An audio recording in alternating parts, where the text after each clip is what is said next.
Las migraciones de tribus remodelaron los territorios en Europa, ya que diversos pueblos, en el siglo VII, se establecieron en distintos rincones de Europa, alterando fundamentalmente el panorama político del continente.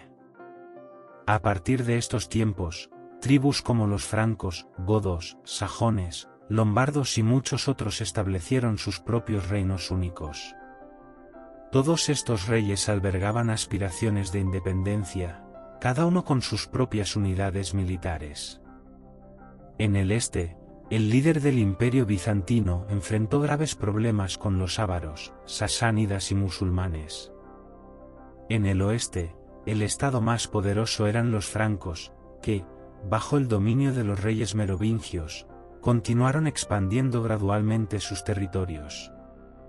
Sin embargo, la dinastía merovingia fue derrocada en el siglo VIII por una influyente familia que ocupaba posiciones prestigiosas en el palacio. Los que se apoderaron del trono real fueron los carolingios, quienes llevaron a Carlos Martel y su hijo Pipino el Breve al escenario histórico.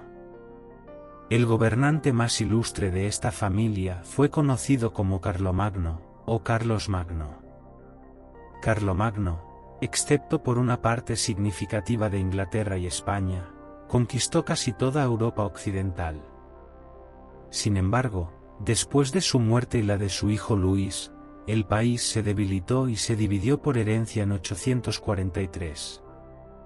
La parte occidental fue para Carlos el Calvo, los territorios orientales para Luis el Germánico y la parte central del país para el hermano mayor Lotario. El reino dejado en el medio se fragmentó pronto, y algunos de sus territorios fueron compartidos por los otros dos reinos. Una de las razones de la situación desafortunada del Imperio carolingio fue la necesidad de enfrentar oleadas de migraciones humanas que venían desde más allá de sus fronteras. Destacaban especialmente las amenazas de los moros desde el sur, los húngaros desde el este y los vikingos desde el norte.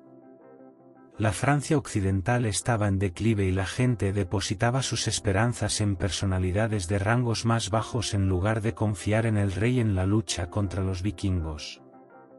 Una de esas figuras fue Roberto el Fuerte, quien se convirtió en conde de Anjou en 861 bajo Carlos el Calvo. Roberto luchó enérgicamente contra los vikingos, tratando de mantenerlos lo más lejos posible de su tierra natal. Sin embargo, su muerte en una batalla contra los vikingos en 866 entristeció profundamente a la gente. La amenaza vikinga persistió, aumentando en intensidad, y las noticias de incursiones vikingas a lo largo de los ríos principales se volvieron cada vez más comunes. Las ciudades se rendían y eran saqueadas. Los vikingos, en grupos cada vez más grandes, llegaron y se establecieron en varios lugares a lo largo de la costa francesa, principalmente en las desembocaduras de los ríos. Pisaron tierra por donde sus barcos podían llegar, saqueando y devastando cada lugar en el que ponían pie. Los vikingos no solo eran una amenaza para Francia, no dejaron ningún lugar intocado en las islas británicas, invadiendo ciudades y territorios.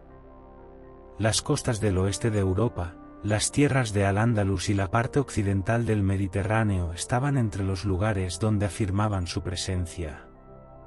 Algunos grupos vikingos, originarios del este de Escandinavia, incluso llegaron al Mar Negro a través de ríos y llegaron hasta Estambul. La inscripción en un mármol en el balcón de Santa Sofía da testimonio de los vikingos. Odo, hijo de Roberto el Poderoso, era un niño pequeño cuando murió su padre.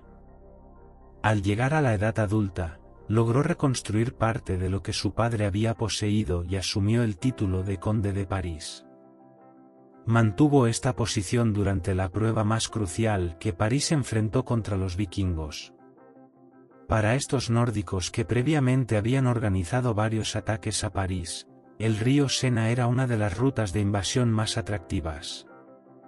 Los vikingos sitiaron París por primera vez en 845. A la cabeza del asedio estaba Ragnar Lodbrok, el héroe indispensable de las sagas o epopeyas escandinavas. No fue difícil para los del norte superar a la guarnición franca desprevenida. En esos años, como aún no habían surgido los castillos inexpugnables de la Edad Media, las murallas de París no eran infranqueables. Ragnar y sus soldados se retiraron de París solo cuando se cumplió su demanda de 7,000 libras de plata. Este no fue el último asedio. París fue saqueada en 857 también. La ciudad fue atacada 2 veces más en 861 y 865. Esta vez, tras la muerte del rey Luis II en 882, los vikingos aprovecharon el caos que se desató y saquearon Rouen en 885, emprendiendo un asedio sustancial a París. El asedio de París en 885, los vikingos una vez más navegaron por el Sena y llegaron a París. La fuerza liderada por Siegfried, compuesta por 700 barcos, alcanzó el objetivo el 24 de noviembre. En esta ocasión, las fuerzas vikingas se encontraron con nuevas fortificaciones en los puentes del Sena y en la ciudad. La ciudad estaba formada por áreas de asentamiento en 2 islas en el Sena y una zona antigua bien protegida en la orilla izquierda del río. A ambos lados del río, había casas y monasterios, pero el corazón de la ciudad estaba formado por las 2 islas recientemente renovadas. Estas islas siguen siendo el centro de la ciudad moderna con estructuras como Notre Dame, Sainte-Chapelle y la Conciergerie. El asentamiento físico de la ciudad mostraba características que hacían imposible que los vikingos avanzaran por el Sena sin encontrar una forma de superar los puentes fortificados, y a menos que sitiara París, estas tierras se convertirían en presa de su destino. La persona originalmente responsable de la seguridad de esta área era Gozlin, el obispo de París. Gozlin, junto con el conde Odo de París, asumió la responsabilidad de la ciudad. Los vikingos intentaron primero destruir la torre que protegía el puente que conecta la isla con la orilla derecha del Sena. Si su intención se realizara, podrían flotar sus barcos hacia las partes internas del río de manera segura. La torre estaba construida en tierra firme, y junto con la entrada al puente, controlaba naturalmente el acceso a la ciudad en la isla. Considerando todas las fortificaciones de la ciudad, esta torre era bastante nueva, su construcción comenzó en 870. Si los vikingos desembarcaran de sus barcos e intentaran un asalto terrestre a la torre, no podrían tener éxito al romper la línea de defensa. Durante la noche, los francos no solo repararon los daños causados por los conflictos ocurridos durante el día, sino que también lograron agregar una capa completamente nueva a la torre. Al amanecer, los vikingos reanudaron sus esfuerzos. Habían construido máquinas de asedio para disparar flechas de hierro a los defensores y usaron picos para aplastar y demoler las paredes de la torre. Aunque el fuego griego podría no haber sido conocido en Occidente en ese momento, aún había algunas sustancias combustibles e inflamables disponibles. Los defensores en la torre habían vertido una mezcla de cera y brea, un líquido hirviente, sobre los vikingos desde arriba.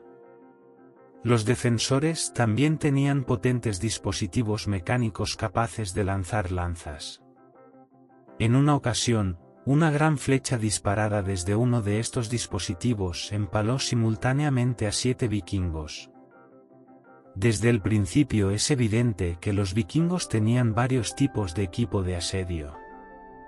Hay pruebas suficientes no solo del uso de trabuquetes y actividades de alcantarillado, sino también de la existencia de dispositivos que podían lanzar piedras. Los vikingos atacaron implacablemente la torre durante 3 días. Hasta que el humo descendió como una pesadilla sobre todos los guerreros presentes allí, buscaron formas de prender fuego a la puerta. Después de una maniobra particularmente dolorosa por parte de los defensores, los vikingos decidieron retirarse de la torre y planificar un nuevo enfoque. Establecieron un nuevo campamento en la orilla derecha del río y produjeron nuevas máquinas de asedio, incluyendo dispositivos que lanzaban bolas de plomo, además de piedras. Los vikingos, arriesgándolo todo, lanzaron un ataque integral, que incluía 3 fuerzas terrestres junto con los barcos. En tierra, como una tortuga, intentaron atacar las murallas levantando sus escudos sobre sus cabezas y llenando el foso. Los vikingos se acercaron a las murallas con torres móviles que habían construido en el campo de batalla, llenas de arqueros. Uno de los motores de guerra producidos por los vikingos se utilizó contra la torre, otro contra la puerta del castillo, y otro se colocó en una colina significativa. En contraste, los defensores también trajeron varias herramientas para contrarrestar los ataques. Los atacantes lograron abrir brecha en las murallas en un punto. El conde Odo, justo en esta posición, participó personalmente en enfrentamientos cara a cara para repeler a los asaltantes de las murallas. Incapaces de tomar la ciudad, los vikingos se retiraron a su campamento. Su objetivo era sitiar la ciudad y dejar morir de hambre a los habitantes, pero sus números no eran suficientes para rodear y sitiar la ciudad. Considerando que Ragnar trajo 5,000 personas con 120 barcos en su tiempo, había aproximadamente de 20,000 a 30,000 vikingos presentes en el campo de batalla. Mientras tanto, una nueva calamidad golpeó a los defensores cuando una plaga que mató al obispo Gothlin les sobrevino. La peste significaba muerte en esos años. Si la peste negra, como la llamaban la gente historiadores, no abandonaba la ciudad, los vikingos no la necesitarían. La muerte eventualmente se abriría paso a las puertas de los parisinos. Sin embargo, la gente de París no perdió la esperanza de la llegada de un ejército de rescate. Carlos el Gordo, que se proclamó emperador en 881, prometió enviar ayuda a la ciudad. El emperador Reclemente envió al duque Enrique de Sajonia aquí. El plan de las fuerzas sajonas que llegaban a la costa de París era barrer a los vikingos de la ciudad, y se unieron a la batalla con este propósito. Los vikingos mostraron una resistencia exitosa contra las fuerzas enemigas que los atacaban desde atrás. Frente a una resistencia inesperada, el duque se dio cuenta de que abandonaría el campo derrotado, aunque fuera a regañadientes. En ese momento, Enrique tropezó con su caballo en una zanja vikinga, y capturado, fue asesinado. Los vikingos habían derrotado a las fuerzas enviadas en su contra, pero aún no podían tomar la ciudad. A la luz de estos eventos, Carlos el Gordo marchó con su ejército a las puertas de la ciudad, sitiando al ejército vikingo. Carlos estableció su campamento en la colina de Montmartre. Sin embargo, Carlos el Gordo continuó con su habitual política lenta y no lanzó ningún ataque contra el ejército vikingo sitiador.